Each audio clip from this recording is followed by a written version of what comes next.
Well, hey, there it is. I don't know if the lighting is better. Thanks for joining me. This is my first live stream, and it's kind of nerve-wracking.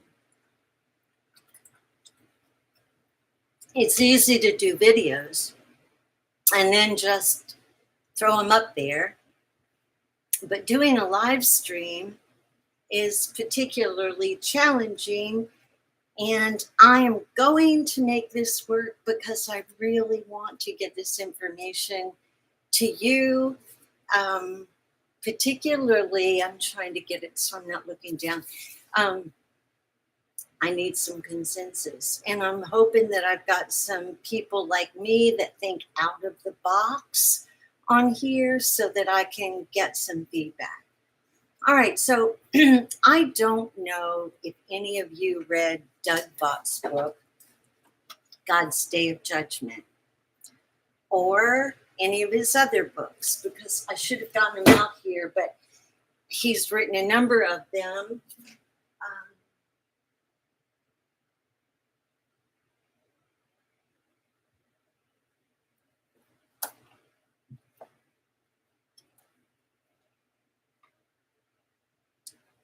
He wrote like a series of 4 about decoding the Hebrew scriptures.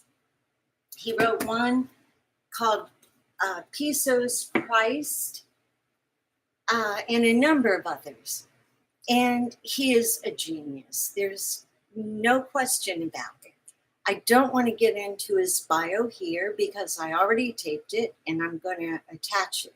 If I can figure out how to do that, I'm going to. Because it's so hard for me to keep my mind focused on both. I got my phone running too. Eek. Oh, maybe it's supposed to be that way. Oh my God, I can see myself there too. That's crazy. All right. Sorry. Okay. There.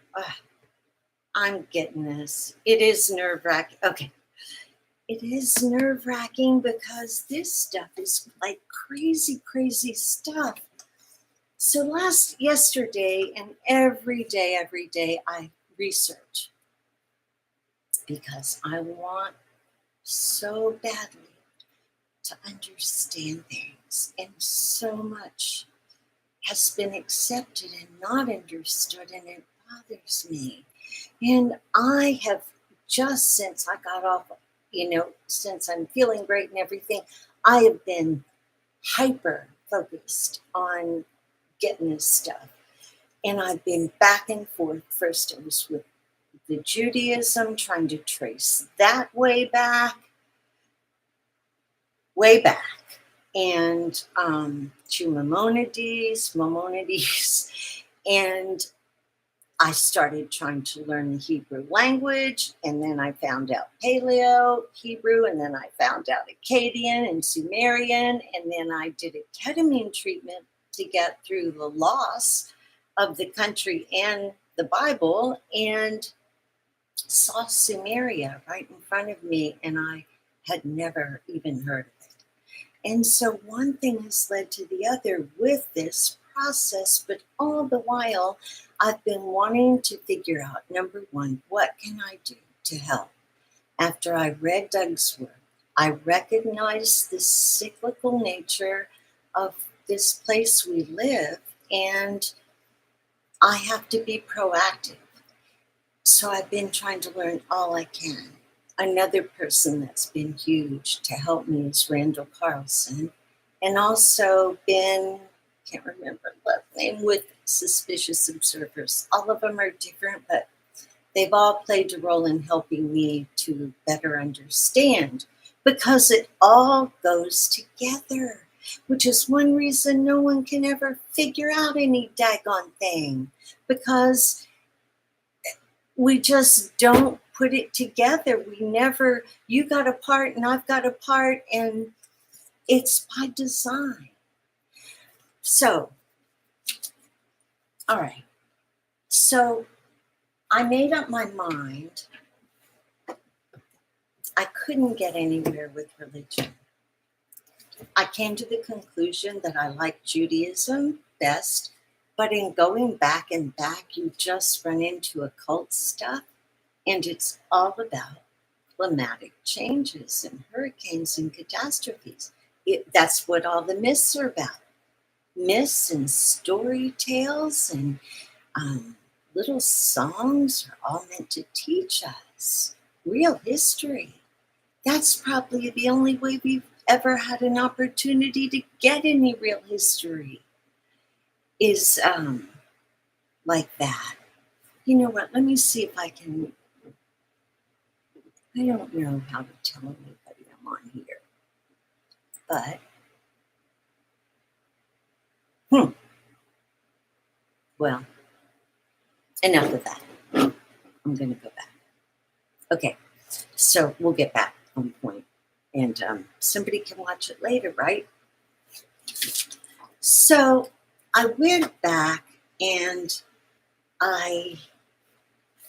when I was studying history, one of the books that I found was this, about the Peloponnesian War. And I read it. I didn't read the whole thing, to be honest, but I skimmed it, and I'm a pretty good, reader like that. And I've been reading this kind of stuff for so long that makes it go quicker, right? So, okay, so looking at Doug's stuff, he says that you or we cannot begin to understand anything about life, the cycles of the earth, anything, until we understand that we're in a multi-dimensional world. He spent 40 years looking for answers, and he found them. Miraculous, crazy story, which really people need to know about. And he goes through so much. He goes through so much in this book, you wouldn't believe it. He's quite detailed and understands physics and numbers and all that. Well, I have a conceptual understanding of almost anything because I love to learn. And so I'm into everything, always. I'm hoping that this is working.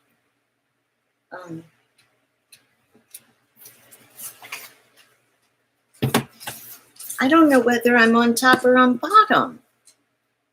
I really do need help like this, I take those lumosity brain test things, and I am in my 99 percentile on everything for somebody my age, but the one little area I'm down on is spatial stuff.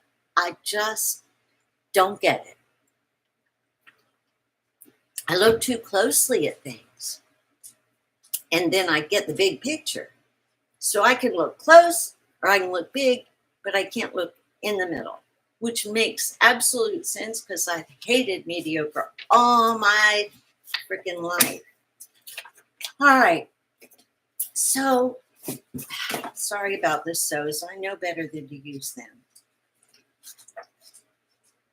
Let's think about some key concepts first. Number one, victors write history. Okay, that's a given, right?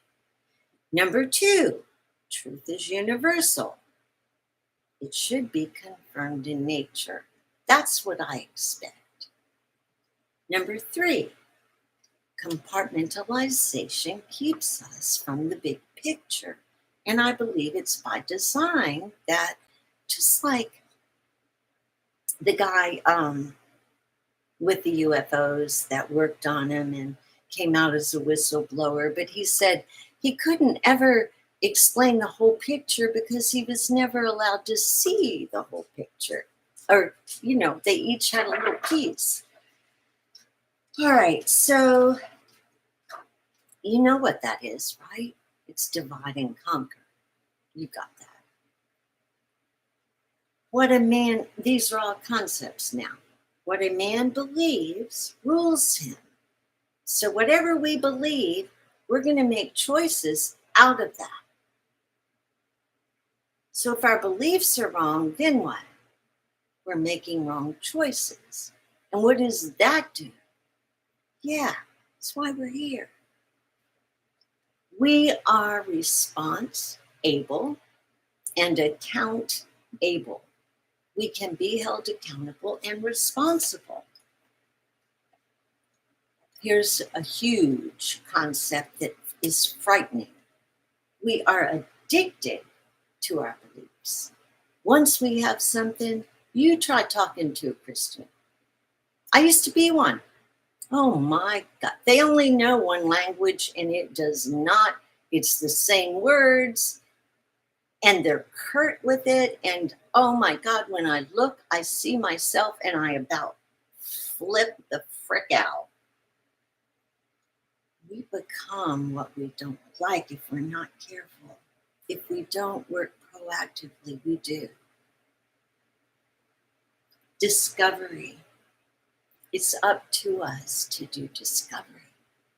If you're given a world like this, shouldn't you discover it? If you're given a body like this, shouldn't we discover it? And yet we just take it for granted. And I believe, I'm just going to interject this, that I believe that God has been looking for people everywhere, every earth age, every epoch. I think he's been looking for people that will come and say, oh my gosh, how beautiful. What can we do to preserve it? And how can we manage it with respect? It's very sad. The majority of people have such apathy for the important things of life. They're not living, they're existing. And then the way religion and politics and borders have divided us is just really pathetic. Our people, humanity, are dying and we're separated, so we don't know, so we don't care. And so we're compartmentalized. And then that's furthered by the media, right? All right, so let me see. Oh man, I'm really rough with the sews. Here's some of the things that we're going to talk about. And what I'm going to do is finish this up at like 20 minutes and see if I can get some people that are on my other channel to come on, because this is the first time and I really need feedback. So, but it'll be fine because I've got plenty to keep us for the next 6 days at least. All right. Current science is matter oriented. Think about that. Here's some of the things that I'm going to share with you that are very interesting. And I want to remind you that most of the information, not all of it, because I've confirmed most of it in different areas, and you can get some of Loeb's work online. So I've looked up some of it. So I'm not just like taking his word, although I probably would if it were just for myself and I weren't sharing it. So another set. Here's some of the things that I hope to be able to shed some light on, so to speak. Aristotle, who he was, who he wasn't, what happened to his work, all that. What a mystery. The code system, the 10 code system that was used throughout Greece and Rome, and Moses by the Jews, and what those included. Like there was the code of large numbers, the code of small numbers. So you might put 400 and only mean 4, or you might put 4 and only mean 400. So you had to tie it in to know what that piece meant. And then there's like a name within a name. So you might have like Apollonius, and that was really Apollo and somebody, or maybe it was just Apollo, depending on the time, who was there, etc. So it's indeed a puzzle.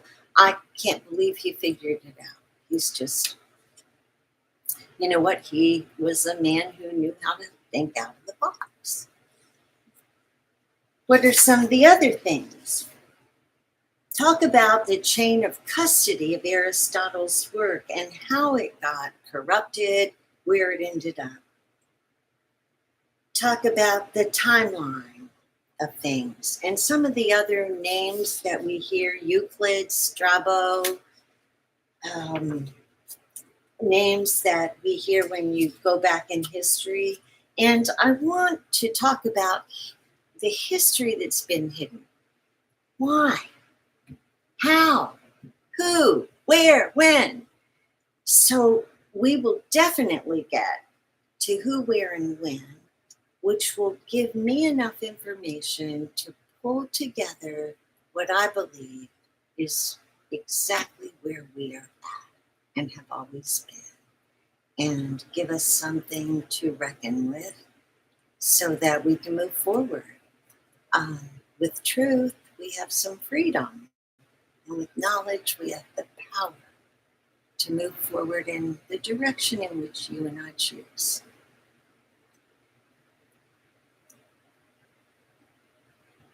You'll find out how science changed and why and who did it and what it means to you and I.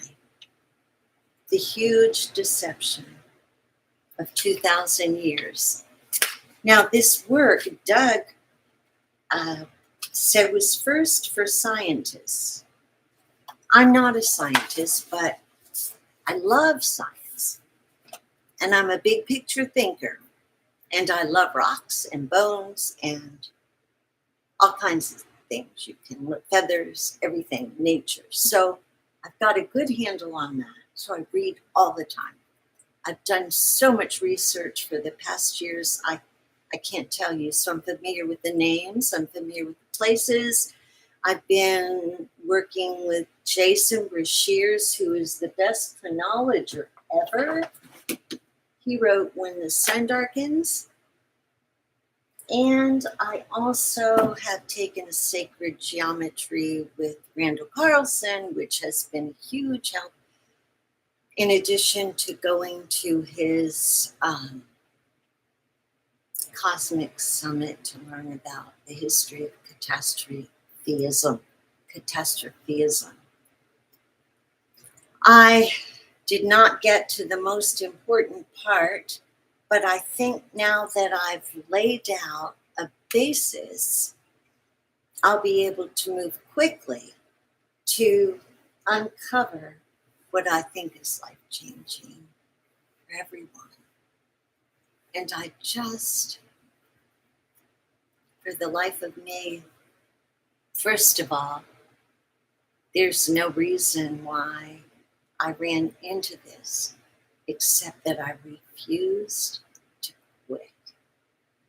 And my spirit is very strong and always has been.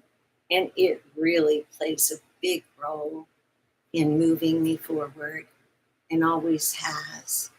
And I've been suffering. I've been suffering with all this new information and change and the death of my old thoughts. We have to grieve some of that stuff. And so I've been grieving. And I think I can look anew now and move forward. And I'm hoping that this will help you too. I don't want to put you backwards. And if you're not an out-of-the-box thinker, you might want to think twice about all this. But for those of us who are spirit-minded, first and foremost, I'll be back. Thank you.